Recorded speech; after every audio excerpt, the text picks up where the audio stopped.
అస్సలాము అలైకుం వరహమతుల్లాహి వబర్కాతుహు. Hi hello welcome to my channel అండి. ఈరోజు అయితే కనుక నేను కీమా రోల్ చేస్తున్నానండి. కీమా రోల్ కోసం ఇక్కడ నేను మటన్ తీసుకున్నానండి. దగ్గర 1/2 కిలో మటన్ తీసుకున్నాను. చిన్న చిన్న కీమా లాగా కటింగ్ చేశానండి. శుభ్రంగా కడిగి పెట్టుకున్నాను. తర్వాత ఒక జాలర్ గంటలో వేసాను. ఆ జాలర్ గంటలో నుండి డ్రై అయిన తర్వాత వాటర్ అంతా ఒక ప్లేట్లో వేసానండి. మిర్చి వేసాను, ఆనియన్ వేసాను, తర్వాత అల్లం వెల్లుల్లి పేస్ట్ యాడ్ చేశానండి. కొద్దిగా పసుపు వేసానండి. ఇందులో ఉప్పు వేసానండి. లవంగాలు, దాల్చిని,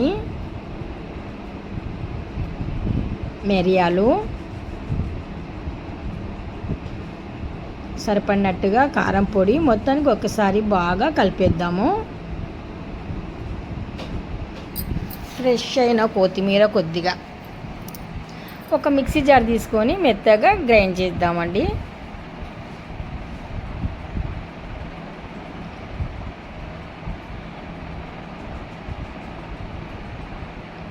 మొత్తానికి మనం గ్రైండ్ చేసి పెట్టుకున్నామండి. ఇప్పుడు ఇందులో కొద్దిగా కొత్తిమీర వేసేద్దాము. చిన్నగా కటింగ్ చేసిన కొత్తిమీర సపరేట్గా మళ్ళీ యాడ్ చేస్తున్నాను.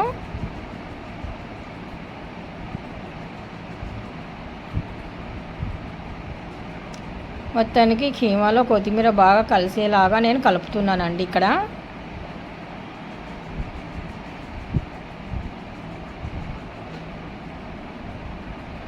ఇలాగా ఒక హోల్ వచ్చినట్టుగా మనము రోల్ కబాబ్ని ఇలా చేయాలండి. రోల్ కబాబ్ అంటే ఇంకా మనకు అలాగ హోల్ వచ్చిందనుకోండి, లోపల నుండి పై వరకు బాగా కుక్ అవుతాయి అవి.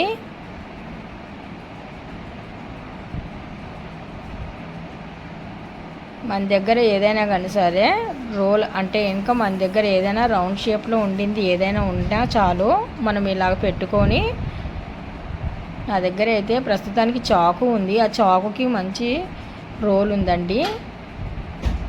ఆ రోల్తో నేను ఇలా చేస్తున్నాను, చూస్తున్నారు కదా. మొత్తానికి ఇలా చేసి పెట్టుకునేటివి మనం నూనె ఆల్రెడీగా పెట్టానండి.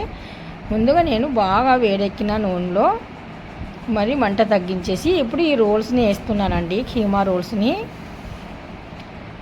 మొత్తానికి అన్నీ అలాగే ఫ్రై చేసుకోవాలి. అస్సలు ఈడకుండా మనం జాగ్రత్తలు ఏం తీసుకోవాలి అంటే, వేసిన వెంటనే మనం కలపకుండా ఒక 2 మినిట్స్ వరకు వెయిట్ చేయాలి.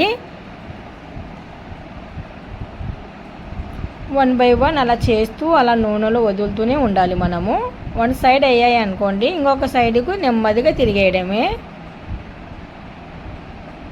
ఈ కీమా రోల్స్ అయితే కనుక చాలా టేస్టీగా ఉంటాయండి, చాలా బాగుంటాయి.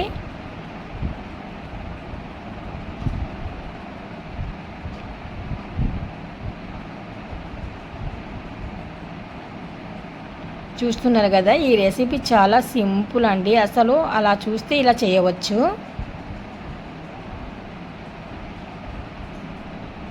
స్టీల్ది కదా, అందుకనేసే బాగా జారుతున్నాయి రోల్స్. అవి అంటే కష్టపడక్కర్లేదు మనం అక్కడ.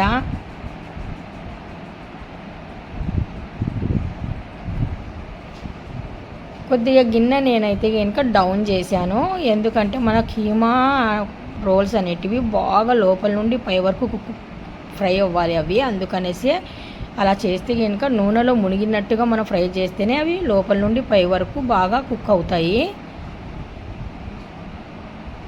మొత్తానికి కీమా కబాబులు రెడీ అండి, చూస్తున్నారు కదా. ఈ వీడియో మీకు నచ్చినట్టుగా అయితే కనుక లైక్ చేయండి, షేర్ చేయండి, కామెంట్ చేయండి, సబ్స్క్రైబ్ చేసి వెళ్ళండి. అబ్బా, మీ ఒక్క లైక్ నాకు ఎంతో ఇంపార్టెంట్. మీ వరకు నా ఛానల్ వచ్చింది అంటే కనీసం ఒక లైక్ ఇవ్వండి.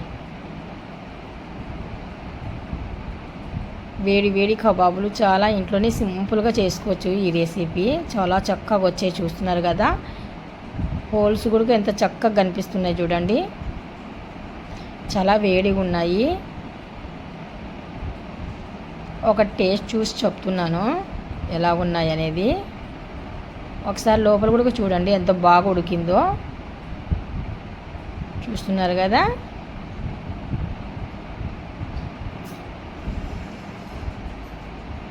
టేస్ట్ అయితే చూశానండి, చాలా సూపర్గా ఉన్నాయి. టేస్ట్ చాలా బాగున్నాయి.